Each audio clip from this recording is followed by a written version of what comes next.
United States, it's been 5 years since the end of the so-called Great Recession. Economic growth has returned. Unemployment rates are down. Even so, 45 million Americans still live below the poverty line, according to the government. And that number is actually staying fairly steady. CCTV's Hendrik Sybrandy takes a closer look at the cycle of poverty and at what some believe are possible solutions.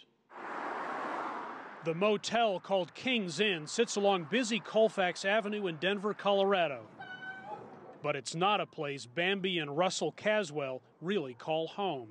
It's not the ideal life that I had us pictured out as, but that's where we are. It's better than where we were at. For several years, the Caswells were homeless. They struggled to keep themselves fed, struggled to survive.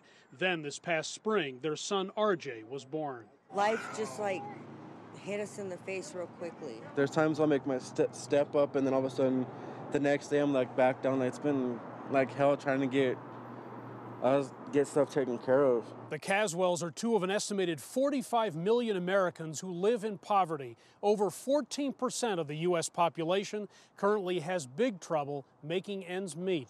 It's a large number. It's a huge number. Carol Hedges studies the poverty issue and says only wealthier Americans, the top 1% of society, have benefited from the U.S. economic recovery. We've just seen stagnant wages, not just over the last decade, but really over the last 30 years in this country.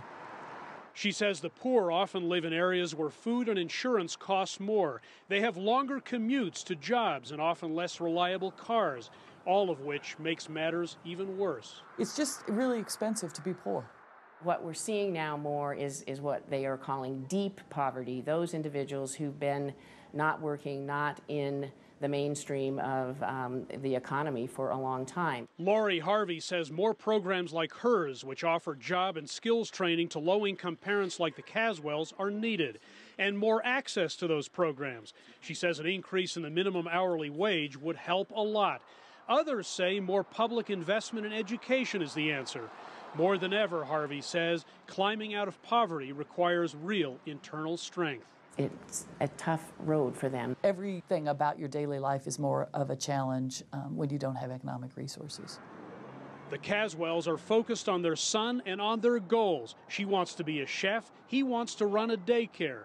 They're trying not to dwell on the past. We're taking the baby steps and slowly pushing ourselves forward. Hendrik Sybrandy, CCTV, Denver.